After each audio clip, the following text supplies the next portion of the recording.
Welcome to the productivity module. This module is getting into more of the practical aspects of this online course. And the first lesson digs deeply into habits. So let's get straight into it. Habits are what make up your life. It literally is the foundation of whether you will succeed at what you do and whether you won't. Think about the things that you do every day, every weekend, every weekday. Think about every action you take, whether it be drinking one too many cups of coffee and maybe you get a caffeine high, a headache, a caffeine overload, or getting an extra half an hour of sleep and getting up an extra half an hour earlier so that maybe you can read for 30 minutes before going to work. All the habits you have in your life have a huge impact on whether you will achieve your big goal or not. All these little things, if added up over time, will have a huge impact on your life, positive or negative, depending on the action you're taking and whether it's a positive or negative one.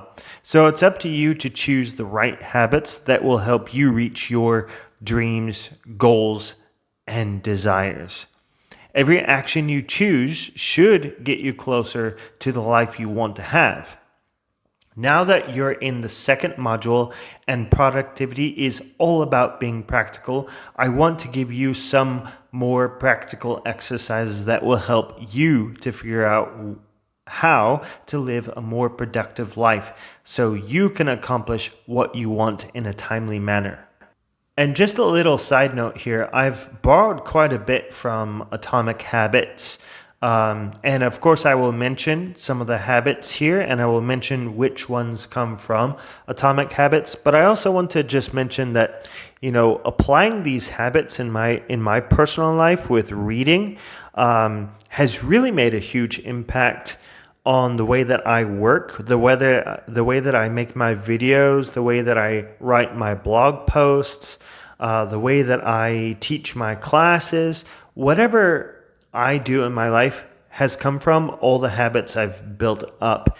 And if you've ever read the book, The Power of Habit by Charles Duhigg, it talks about the keystone habit, which, it's a really good habit that you start with. And then that building up that habit filters over to other parts of your life. So that is exactly what I'm talking about here. And if you use the reading habit as your keystone habit, I guarantee that other parts of your life, your exercise, your eating habits, the way that you speak with other people, every single habit builds from your keystone habit, which I hope can be reading for you. Reading is a huge factor in your success. So now let's get back into the tips of the lesson I have here. So for this exercise, there are 4 steps, and I want you to write the things down during our video here, during our session. Write them down, okay? So the first step is write down all the things you do during the weekdays and the weekends in separate lists. Just do it from memory. Do it like a typical day, right? It doesn't have to be exact. So, sometimes this can be a little bit hard to remember. So just do your best as possible. It's kind of like a brainstorm list. And so write this typical day down. The reason I want you to separate the list is because the weekday could be different from the weekend routines. Okay, so step 2, after writing as many things down as you can, take that list and separate your routines into 3 categories: bad, neutral, and good. Pause the video if you need to while you write this stuff down. Look at your completed list and see if there are any neutral or even good things on your list that if you were to cut out of your life, it wouldn't even make much of a difference. And by the way, this is step 3. It's not actually helping you to reach your big goal. That's the thing that you're looking for. One simple example of this could be something as simple as, rather than taking a long shower, 10 minutes, you could cut that time in half, which will allow you to replace that 5 minutes with more time for reading or planning or whatever it may be. A good, strong habit. The goal here is to declutter your life and to narrow your focus in on what you really want. If it is something you can live without, then scratch it off your list. And of course, the activities in the bad column should be completely scratched out and beaten to death. Think of example of a bad habit. It could be smoking, right? That's probably one of the worst habits you could do. So scratch that off your list. Okay? Step 4. After completing the first 3 steps, it's now time to think of habits you'd like to add to the good column. These habits should be ones that you aren't currently doing, but would like to. Not just any habit, but one which will bring you closer to your ultimate big goal. For example, when I did this exercise in 2018, I wasn't writing for my book and blog every day, so I added writing at least 500 words per day in the good column. It's important to make that new habit solid, adapt it as specific as possible, yet still reachable and realistic. Take a look at the habit I added, for example, of a specific and realistic goal. Writing at least 500 words per day for me is a minimum, and depending on my schedule, on any particular day, it could be a stretch, and on another day, it could be a cinch. So my goal is reachable while still stretching me at times.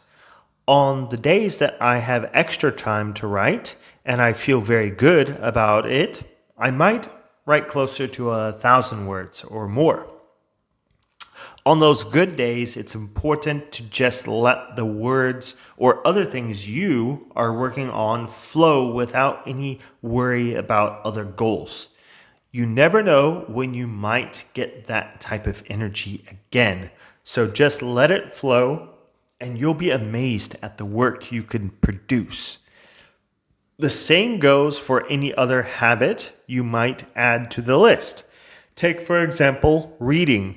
If you end up adding reading to this good list, if you haven't already, and I'd be surprised if you haven't already started a reading habit by now, then you should write something like this. Read a minimum of 20 pages from any or multiple nonfiction books per day. This would be too far of a stretch for many people and too little for others, so adjust according to your skills. Set this goal of reading or running. Set this specific goal for the amount of time or the whatever it may be, duration, okay? Amount of pages. Now you've got your list of habits all figured out. Let me help you demolish those bad habits and make those good habits a permanent part of your life with some tips I learned mainly from Atomic Habits by James Clear. Write this down if you can. Number 1, never miss more than once. This is probably one of the best rules for keeping any good habit. I use this strategy on every good habit I have in my life. So basically, the gist behind the rule is you should never miss more than one day in a row. Every day we've got so many things going on, but it is important to fit good habits in, like reading, into your daily schedule. You may like to read first thing in the morning for a half an hour. For you, it might be like a Kickstarter for the rest of your day. And actually, reading is a Kickstarter. It is a very, very good way to start your day. If you end up having more time to read later, then more props to you. Also, reading earlier in the day, it will prevent procrastination from reading. So you get that 15 minutes in or a half an hour in right in the morning. Good. You knocked it off your list. And like I said, if you have more time later, you can get that in. Get more reading done, right? But there are bound to be days where your schedule gets hectic and you are unable to fit your good habit into your schedule. This may happen most often with something like exercising. While using this rule, it's okay to miss a day, but make sure you do not miss more than one day. This strategy will help you to stay on the bandwagon and not lose your momentum. So now I want you to imagine for just a second that let's say you have a habit like journaling. Okay, so you journal every single day for 10 minutes. And if you miss one day, if you miss 2 days, now imagine how you feel. Imagine how hard it might be to start that habit up again. You're like, oh, I missed 2 days already. Well, it's okay if I miss another day, right? So missing more than one day actually really decreases your productivity on whatever habit you're working on, and it will hinder your progress. So yes, that's why I say missing more than one day is detrimental to your success. And when you get up to 20 or 30 days, your habit will start to feel a lot more natural to you while doing whatever habit you're working on. Once you build up a strong habit after 66 days in a row, and there's a science behind that, that it takes normally around 66 days to build up a strong habit. But you can always lose that habit if you stop, right? If you stop, your habit is lost. So you will feel so much more stronger though if you're working on your habit consistently for more than 66 days. And you will feel like you have accomplished a big feat that will last a lifetime, hopefully. Okay? So this rule is about keeping your momentum and keeping your good habit strong. Here is the second tip, and this is called habit stacking and temptation bundling. It's also from Atomic Habits. So record this little structure here down. After current habit, I will habit I need. After habit I need, I will habit I want. After reading this habit tip in Atomic Habits, I immediately applied it in my everyday life. And it worked wonders. Let me explain a little bit about how it works in case the above framework doesn't really make too much sense. So for example, let's say my current habit is making a cup of coffee right after I get home from work at 3 p.m. And I want to get more reading time in before I do anything else. So I will then insert the habit I need from 3:30 p.m. to 5 p.m. And directly after that, I'll do the habit I want, such as watching a movie with my family or just relaxing. The point of habit stacking and temptation bundling is to make sure you are getting what you need to get done before you do something you enjoy, such as watching a movie or playing a game.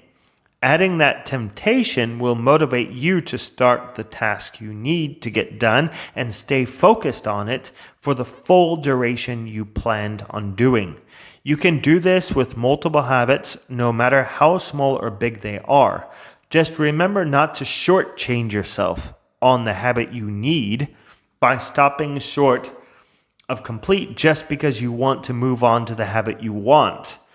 And if for some reason you must stop in the middle of your task. Just note how much more work you actually need to get done and how long it might take you. Then do it later that day or the next day if you have to.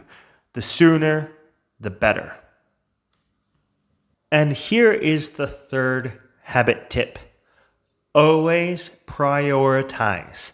As humans, you often get in the habit of doing the things you can get done the quickest and easiest first. But what about the tasks that are harder and may take longer than a day, week, months, maybe even years to complete? These are the tasks a lot of you tend to avoid until after the easier tasks are done. Rather than avoiding these harder and longer tasks, it's much better to start with the hard tasks. Work on them for a few hours or break it into 2 or 3 blocks of 1 hour throughout the day. This can work for any tasks that are on your agenda, including reading.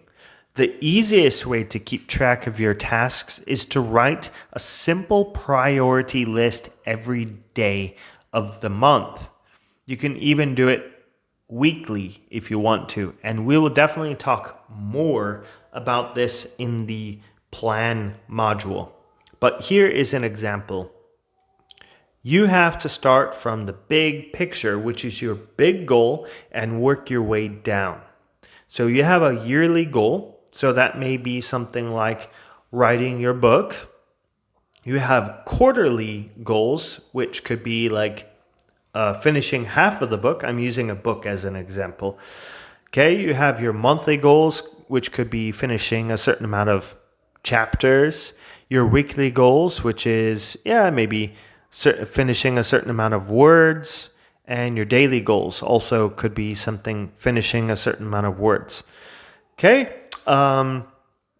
We'll get more into this in a little while, but I think this is pretty clear for you. But if you have any questions, just for sure let me know.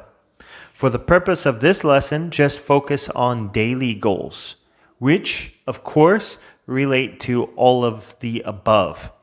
When you write your daily goals down, always prioritize the order in which you will take care of the task. All of the toughest items should go close to the top. I recommend having no more than 2 or 3 big items on your list per day. That way you still have enough time and energy for the smaller items on your list. One other way you could do it is also alternating the tasks. So you could do a hard task and then an easier task and a hard task and an easier task. Sometimes I do that. There is no solid way of doing this, so do what works best for you. There are several ways of tracking your goals as well. This is the way I do it. If you have another way of doing it, that's okay. You can do it that way. Just feel free and use any way you feel the most comfortable with. But honestly, I often find that my clients rarely keep track of their yearly or quarterly goals, and only some keep track of their monthly and weekly and daily goals. In my opinion, it's important to keep track of the direction you're heading. That way you can alter your course when you need to. You know exactly how close you are getting to your big goal. Also, that's another reason for keeping track of your habits and your goals.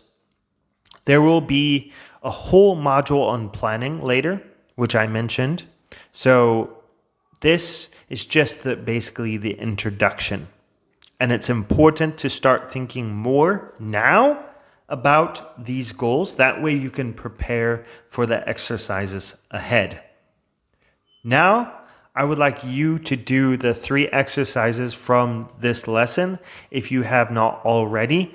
I have included the directions in the downloadable PDF, so please look at those and send it to matt@bookmatic.com. And if you have any other questions, feel free and let me know in the email. And you can take a look at these slides right here that I've prepared. That way it is a little bit more clear for you. And then we will discuss. So thank you so much, and I'll see you next lesson.